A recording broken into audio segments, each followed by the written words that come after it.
2011, on June 30th, Pope Benedict XVI announced a surprising decision to establish a new department in Vatican Curia, Pontifical Council for Promotion of New Evangelization.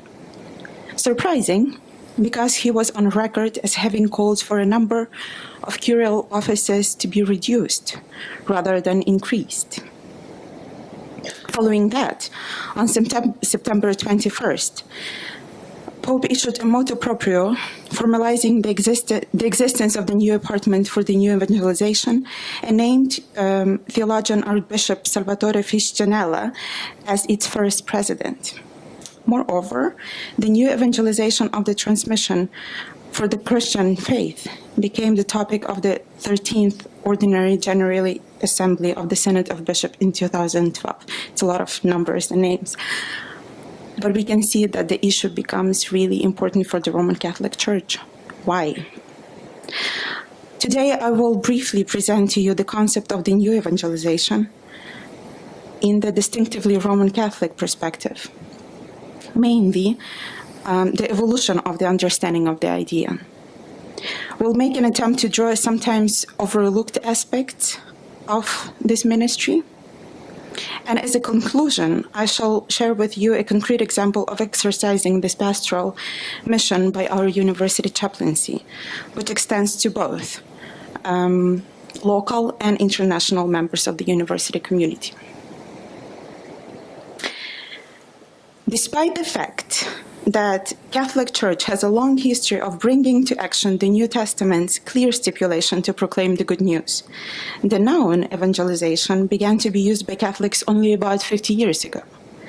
Until 1955, the word was scarcely found in Catholic theological literature, since it was a Protestant term and was simply avoided. The earlier model of mission as enterprise of religious and cultural civilizing of peoples, while mostly transplanting Western cultural models on the local context, was in urgent need of re-examination. The fundamental change in perception of the Church's mission was characteristically brought by the Second Vatican Council, which put the central focus on the evangelization of peoples, rather than on the geographical expansion of the Church. In such a way, it assumed the transition of the focal point in the idea of the mission from the territorial, or in some cases juridical, to the contextual.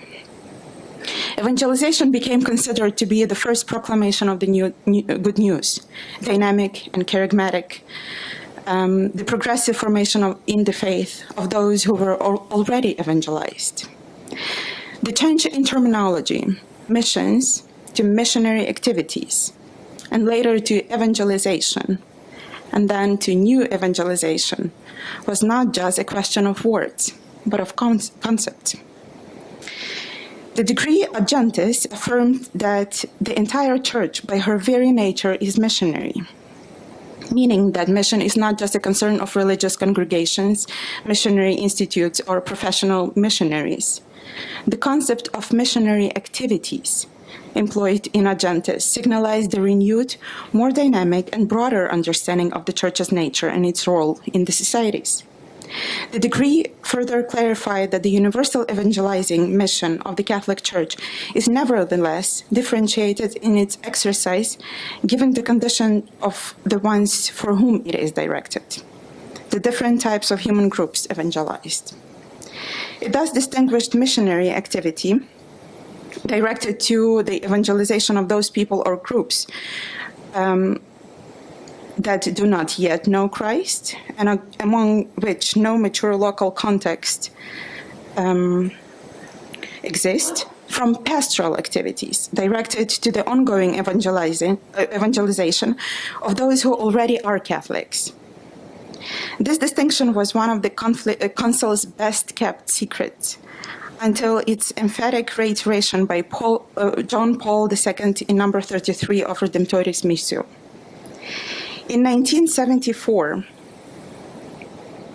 a decade after the Council, an assembly of the Synod of Bishops was convoked by Pope Paul VI, to consider the different dimensions of evangelization in today's world. The input of the Synod was summarized and communicated to the Church in his apostolic exhortation, Evangelii Nuntiandi. It is here when evangelization becomes unlocked from the restraints of the missionary activities. The idea of bringing Christ into every level of human life becomes particularly noticeable in the concept of evangelization of culture and of cultures, a transformation of scale of values, pattern of behavior, structures of relationships, and ways of thinking. It is a process that begins with a witness of life and word, which leads to sharing the gospel, and which invites the person evangelized to conversion and incorporation into an ecclesial community through the participation in its sacramental life.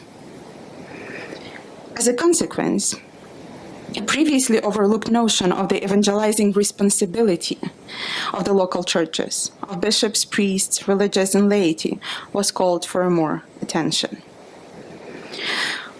Although Evangelii Nuntiandi brought a new breadth and depth of meaning of a new importance of evangelization, described in the new elements and processes involved, it does not give a clear definition of the notion. Interestingly, the final document dropped the previously proposed explanation of the concept, which suggests that I will come later, which suggests that evangelization in its totality of those activities but by which people are brought to participate in the mystery of Christ. It's a totality of the activities. It is this emphasis on the personal encounter with Christ through the partaking in his mysteries that becomes particularly meaningful here. The primary concern of evangelization is not so much the salvation of the individual souls, but the recreation of the sense of community, a so-called solidarity in salvation. Since Evangelii Nuntiandi, the word evangelization became used by Catholics much broadly. Nearly every activity was considered as evangelizing. Some focused more on its elements, some on the methods. The Catholic Church began to reach a deeper and richer awareness of the importance of culture. More and more, the hierarchical church would acknowledge that in order to proclaim the gospel effectively, the church must understand not only the cultures in which she preaches, but also her own culture. To evangelize, we need to enculturate the gospel, meaning that we need to express it in terms appropriate to each particular culture. This would later inspire Cardinal Ratzinger to his well-known call for interculturation, a dialogue of cultures. The church as a culture enters local culture or mix of cultures, which results in creating a new culture of the proclamation of the gospel. These considerations were partially driven by a growing concern about the situation of the church in those countries of ancient Christian origin in the West, which were now facing widespread de-Christianization and secularization, with the attendant loss of Catholic faith and practice. By the mid-1980s, it was increasingly evident that in the whole of Europe, the Church, as it was known, was becoming a minority. This particular concern came to the fore during the pontificate of Pope Paul II, John Paul II, who introduced into the Catholic vocabulary the concept of new evangelization. In 1983, he explicitly spoke of the need to rethink evangelization as being new in its ardor, new in its methods, and new in its expression for those who are no longer Christians. The key texts with reference to this renewed mission of the Church are three other documents. Not to bore you with the details, I think that part of my talk was already boring enough. I would say that essentially all three documents overlap in their definition of the context for the new evangelization. What is needed here, in those situations, context and cultures in which many are baptized but few practice. So this is where we enter with the new methods, where people have drifted and lapsed, or have no real, personal, and dynamic relationship with Christ and his church. In many ways, we are not so far from the context described in those documents, unfortunately, 1990s.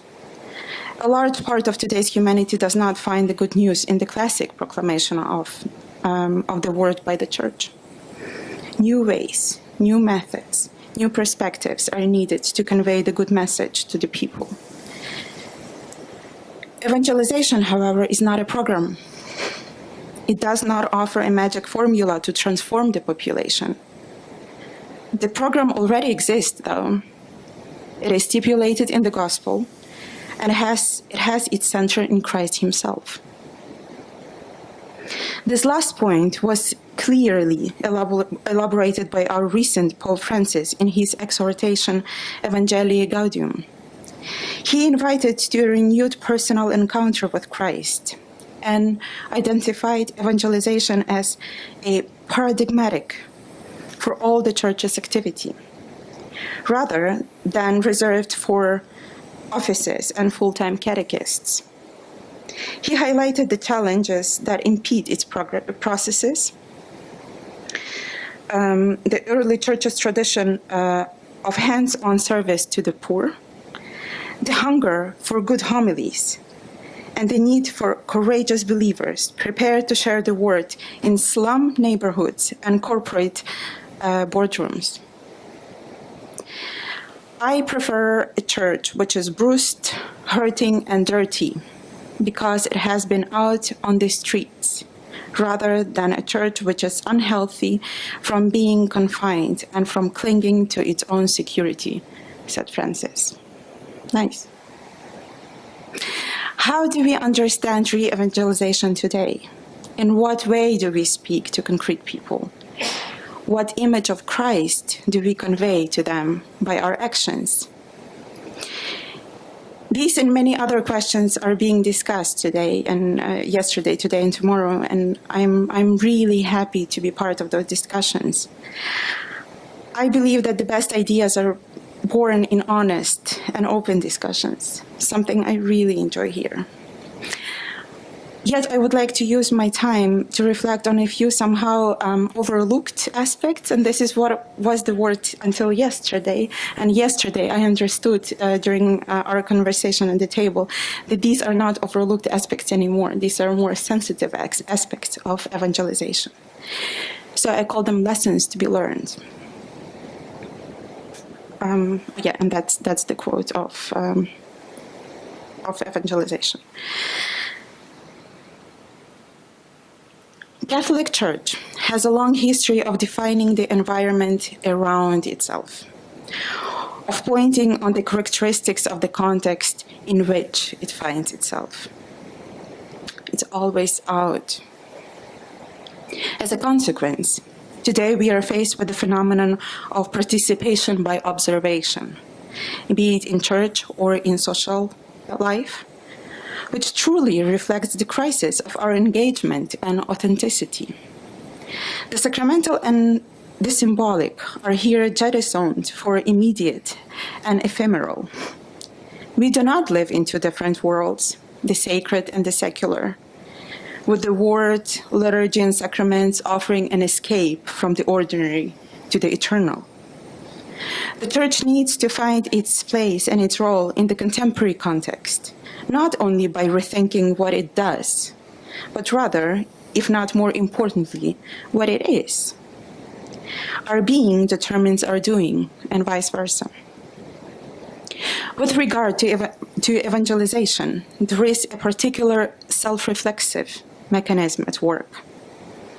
Through the encounter and interactions with others, the Church, as a body of the interdependent social beings, is able to transform itself and then its social environment.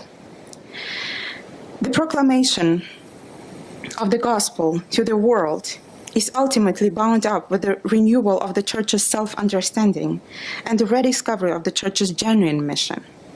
In other words, in order to be effective in its evangelizing mission, the Church needs to undergo evangelization itself, in its broadest sense.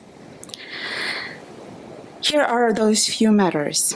And again, I will be speaking mainly for the Roman Catholic Church, but I suppose some of the points will be recognizable for the other churches as well. In order to define the social-cultural context for its work, which seems to be one of the first points in all documents, the Church needs to get seriously involved in it. You need to be part of something to be able to define it somehow. I call it the challenge of incarnation. The Church lives in the world as part of the world, continuously expressing her interdependence with agencies and conditions of life for those to whom she is sent. With her own purposes and competences, the Church is indeed different from the state society, the earthly city, but is never opposed to it. The way God has chosen to reveal divinity and to save humanity through the incarnation should always stand as a norm for the Church. Her mission should never be characterized by indifference, lack of interest, of a superficial relationship to the society, but should depend on her incarnation in the world, serving the person as the unifying force of the sacred and the profane, by the means of promoting true values and nurturing vigilance to God and the good, on both individual and communal levels in the present social context. The Church's mission is not only to proclaim the good news of salvation, but to announce it in a way that would enable her to enter into a dialogue and to be understood by the contemporary people. It demands that the Church does not privatize the gospel, but situates it in the center of concrete human situations. This consequently tests the proper understanding of the word and the Church's ability to translate it into the contextual terminology of today's people. It is not through the abstract statement of theoretical expositions, but rather by its pastoral approaches to people's needs, opportunities, and problems that the Church will be able to effectively convey the Word of God to human hearts. We need to be careful when sometimes theological rhetoric becomes the purpose in itself. My second point is concrete action in the society. The characteristic of genuine evangelization lies not only in communication of the message or in the critical evaluation of the reality, but also in making changes. There is an integral link between the prophetic word and the concrete action. The Church that criticizes social injustice and calls for social transformation, but herself fails to practically implement what she is teaching, becomes hypocritical. For the greater part, the Church's active presence in the society is revealed in her task of constant scrutiny of the signs of the times, which necessarily demands the criticism of and reaction against any form of social evil. By serving its people as a treasurer and teacher of the fundamental human values, particularly by the proclamation of liberty and respect for human dignity, the Church stands for liberating people from the reality of sin, both personal and, more importantly, social, while not withholding from the concrete social evil in the form of war, racism, torture, genocide, starvation, etc. The Church brings Christ much closer to human hearts than by mere proclamation of the good news, in the concrete examples that I gave, that the better times will eventually come. Even if the Church cannot propose alternative solutions or immediate remedies to particular manifestations of social evil, she should testify against, if not condemn, use of violence and aggression, and demonstrate solidarity with those who are suffering, to advocate for religious freedom, and to help restore peace, justice, and reconciliation.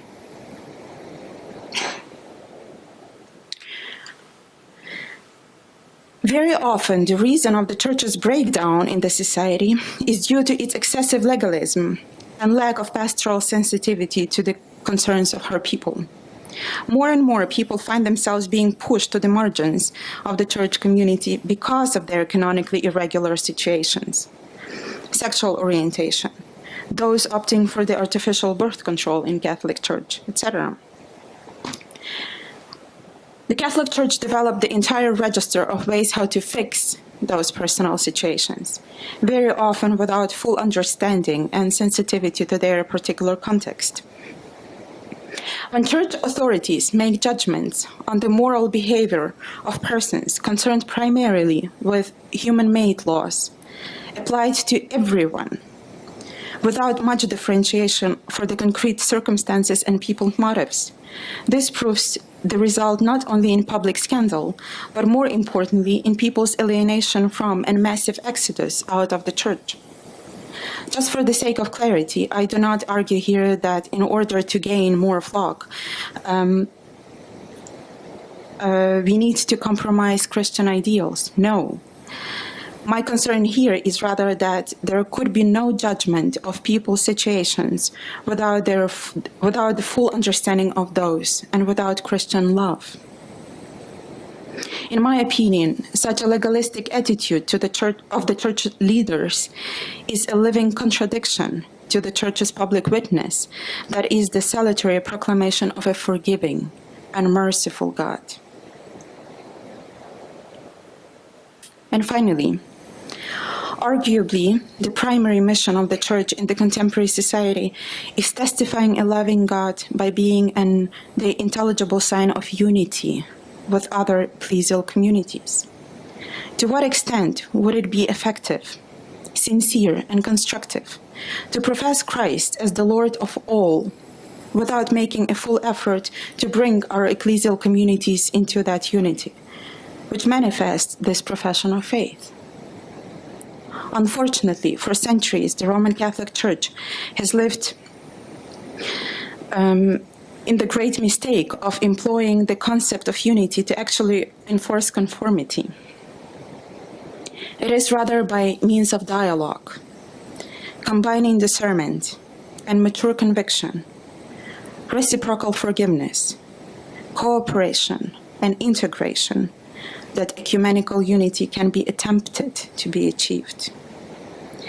Limiting ecumenical unity only to the dogmatic or juridical issues is a step backwards, though, as ecumenism is not merely an intellectual matter, but ultimately a moral issue, the just and loving treatment of the neighbor as the image of Christ. It brings the issue of ecumenical unity to the most fundamental level of personal and social ethics, recognizing the desire and commitment to Christian unity as part of the person's fundamental disposition towards good. There is so much that could be learned from one another in open and sharing and honest discussions, like during these days. It is in this context that the critical assessment of re-evangelization offers us a lesson. Already the Second Vatican Council clearly showed that the age of sterile, disputatious theology is past. As people are living in fruitful learning communities, amid reconciled diversity and astonishing relatedness, the churches need to renew their teaching on moral matters to contribute to such a living Christian solidarity and unity in diversity. The fear of modernism and virtually everything that belongs to the secular sphere, which has haunted not only Catholic Church, but many other ecclesial communities, seems to have contributed greatly to the development of the Church's defensive attitude towards the society. Particularly now, when the Church's prophetic presence is so needed, the Church becomes more and more peripheral. By proposing seductively simple answers to the complex moral and pastoral issues, the Church risks falling into inadequate fundamentalist Christianity and increasing even more the seemingly insuperable gap between the Catholic Church leaders on the one side and the theologians and large groups of believers on the other. To illustrate my concerns of this renewed mission of the Church, I would like to draw on the example of the university chaplaincy of my university. This example is particularly interesting, as Martin mentioned. About 95% of the local population to which we are reaching claims to be non-believers, obviously in the traditional sense of the word, yet very much thirsty for religious and spiritual guidance and education, which needs to be new. In 1994, an international community of the university parish was founded, which I am happy to be chairing since a few years now. And this is again very interesting. In Roman Catholic Church, a woman chairing the parish is not ordained, is something. This international dimension made things much richer, more interesting, more colorful, and of course, more complex. There is a huge difference between the religious experiences of the Polish and American, or Cameroonese and Dutch. We need not only to be sensitive to these differences, but also creative about how our methods and language in which we are trying to reach out to those people will bring the message of Christ. In the past 20 years, we have learned much about how to put our principles into practice and what the conditions and possibilities are. Due to the fact that we had no local tradition to rely on, in addition to the general Catholic tradition of which we are part, and as a consequence of the fact that we were a new foundation with no territorial congregation, a number of dynamics that are latently present in all parishes came to the fore more strongly in the community. This was even intensified by the special implications of an academic student community, where many people do not stay more than 3 to 4 years, and make the community constantly fluctuating, so you don't have a skeleton to rely on. An important additional factor that shapes our community life is the fact that we are an expat community, where many members rely on the parish community for making friends and finding community to be with. In what follows, I will reflect on the presuppositions and implications of what makes this community live and survive. The first thing we learned in the process is that Sunday gathering of the community is not exclusively for celebrating the Eucharist, but primarily for meeting our believers and sharing our faith with them, which is the presupposition for celebrating the Eucharist. The earliest formulation of a Sunday obligation for Christians was, to my knowledge, not to go to Mass, but to meet other Christians. In the early times, as the Acts and the letters of the Apostles mention, when the Christians were a small community in a largely different and often hostile world, it was essential to them to meet each other. And as they met, they celebrated the Eucharist, not the other way around. Only later, when in Europe Christians became the majority in the societies where they lived, they met in all contexts of life, and the need to meet on Sunday was no longer felt. The Sunday gathering then was gradually reduced to the function of celebrating the Eucharist. The problem is, however, that when everyone is Christian, less and less people tend to be aware of being Christians. There is the risk that the awareness of what it means evaporates, and the lack of a bond even begins to undermine the celebration of the Eucharist itself. This became very obvious when, after Vatican II, the sign of peace was introduced into the liturgy, and some people reacted against it, saying, "What do I have to do with the person next to me? Why, I just came to fulfill my Sunday obligation. I don't need to touch anyone." Theologically, our special relationship with one another as Christians has its foundation in baptism. There we become members of one body of Christ. Our relationship with one another is sacramental. We relate to Christ in and through our relationship with one another. And in and through our relationship to Christ, we relate to one another. In countries with a majority of Christian population, this special bond can hardly be felt.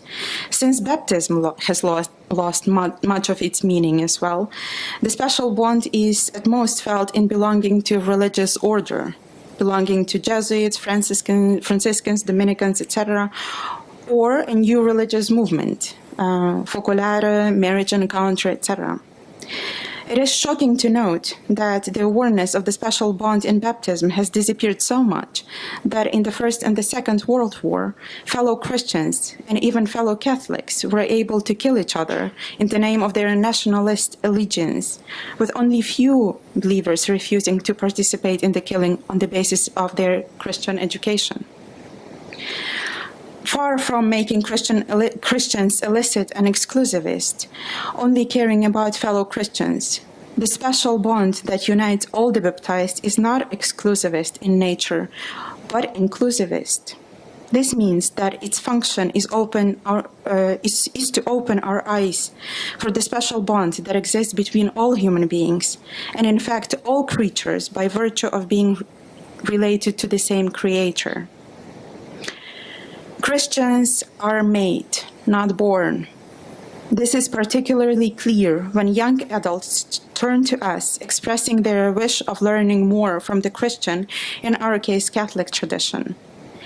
Being, becoming, and remaining a Christian in the contemporary context cannot be reduced neither to the learning of doctrine and studying the books, the Catechism, Bible, other theological literature, nor to merely participating in the liturgical celebrations once a week, in the best case scenario.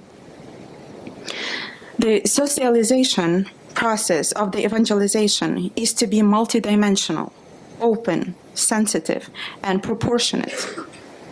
At the International University Parish, we realized over the years that this requires of all of us a fundamental rethinking of our theory and practice. Every Sunday gathering needs to include not only one dimension of the liturgical and proclamational, but also other ecclesial dimensions of community building, witness, and social action.